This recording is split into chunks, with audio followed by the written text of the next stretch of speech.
Hey guys, James here with PM Hobbycraft. We're doing another unboxing video today. This is pretty cool. We're going to unbox the E version of the Nitro version of the Xray car. So yeah, we're just going to cut the box open.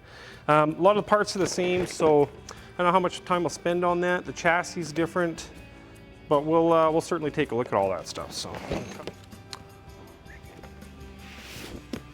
all right. And here we go. Nice. So, I mean, pretty much the same thing. Certificate of authenticity again. You get one of these with pretty much every Xray kit. Instruction manual, fairly standard. Stickers inside. Window mask, instructions. That's about it. The chassis. Here we go. So, one thing I like what some manufacturers do is they actually do a separate chassis for their electric version car. What that basically means is they're not overlaying something over top of a Nitro chassis. This is just, it's a separate chassis altogether. Yeah, and I just think that's a cool idea. I really like that. So, looks really good. One thing I didn't point out in the other video is Xray uses a lot of 4mm screws in here. You don't see a lot of the 3mm ones. There's maybe two for the braces, and that's about it. All the rest of it's all 4mm in here, and the 3mm screws mount from the top here for your side guards. So yeah, once again, just kind of a nice feature, I think. Now we'll get into this here. Let's see. The front suspension, nothing on this is different as far as the front and rear go. They're pretty much the same. So I'm not going to get too much in the bag, so we did do the unboxing on the Nitro version. Please see that video as well. It's pretty much the same thing, but I mean, essentially here we have the front end parts, steering, the servo saver in here, the top brace, pretty much the same stuff as this car. So front bag, once again, the knuckles on the front are in this bag. It's got the drive shafts, universals, essentially the exact same stuff.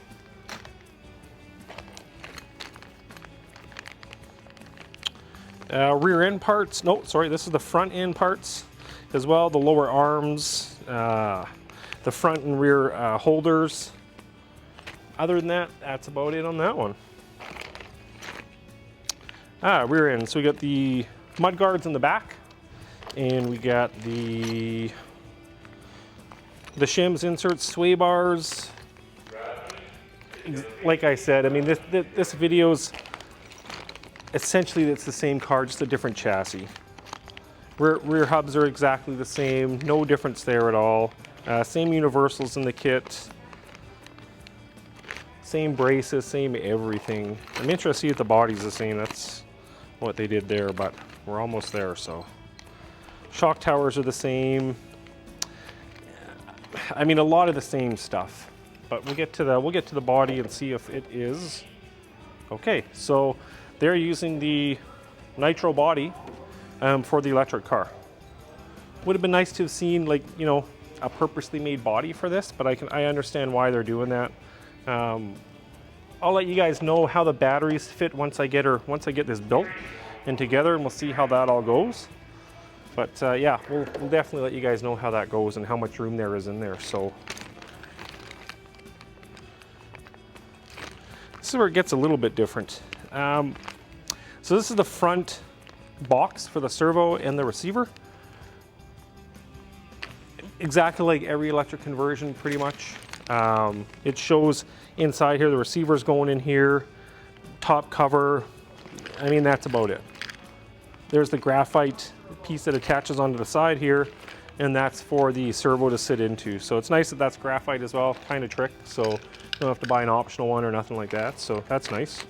Oh, what's this? Oh, straps. The holder for the motor, this is a really nice piece, all aluminum, looks really good, really strong. Nice too here, they have the center piece that goes over the center differential is all graphite carbon fiber, so you don't have to buy another one of those as well, which is really cool. They include that in the kit. Shocks, identical shocks throughout. They give you all the optional pistons. From what I understand, a lot of guys are running the associated flat pistons. I haven't tried them yet, so I can't comment, but pretty happy with, you know, the pistons that it comes with so far. I'm interested to see how the associated ones work, but we'll do a quick follow-up video on that when I test that and give you guys some feedback on how that is as well. So fluid bag, Huddy graphite grease for the, pretty much for the CVDs is where I use that. I don't really use it anywhere else. And on the seals, when you're building the diffs, I use that, works really well as well. The straps for the battery,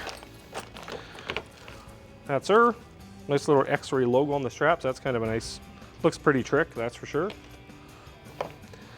This is interesting. So the receiver and battery box, from what I understand, you can mount it either with the battery forward or flip it and have the receiver, or sorry, the ESC forward and the batteries in the back. Probably the most common way this is always done is with the batteries in the back. So, I mean, I don't know how that's going to work out. It's something that we kind of have to play with and see how that all goes, but we'll certainly let you know. If I decide to try that, I might just for the heck of it and let you guys know how it is and how the car feels like that way. Blackwing, pretty standard. Rear shocks, no difference there at all. Everything's the same in that bag as well. And then we're just getting down the diff, center diff, separate bag for that. They don't use a plastic spur gear, it's a metal one. But I don't think that's really a big deal neither.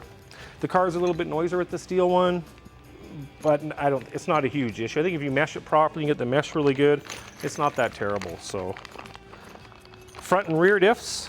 I think I pointed this out before in the other video here. You got to be careful when you assemble this one because the front, I don't know if you guys can see this, but the front joints up front here, they're a little longer and bigger. So you just gotta, well, longer I should say. So you just gotta remember that those go to the front, can't go anywhere else. So keep that in mind when you're assembling the kit. That's probably why they give it a separate bag, so you know it's kind of hard to confuse that. But and then a separate little screw bag. The bearings. I took my car apart. I took this all apart here the other day and realized that the only issue I had with the stock bearings so far are the ones that are the ones on the outside. Let's see if we can find one in this bag. These ones here, they tend to get really gritty really bad, and they just didn't feel really good. All the other bearings, the 8x16x5s I believe it is, they were perfect, no issues there at all. But these ones got really gritty and just didn't feel that well. I'm not sure why they didn't want to go with just this bearing as well in the hubs, but maybe it's a weight thing, I'm not sure, who knows, I don't know why, but they chose to go with a smaller bearing on there. If I can find out some info on that, I'll let you guys know as well. So, and then some more oil, looks like we got some shock oil. All CST weights they use, by the way. They don't use like a Lowe's, like 42.5 or Associated 32.5 stuff, weights like that. It's all CST, so, you know, 450, 500, 550, 600, and so on. So, and then the side guards.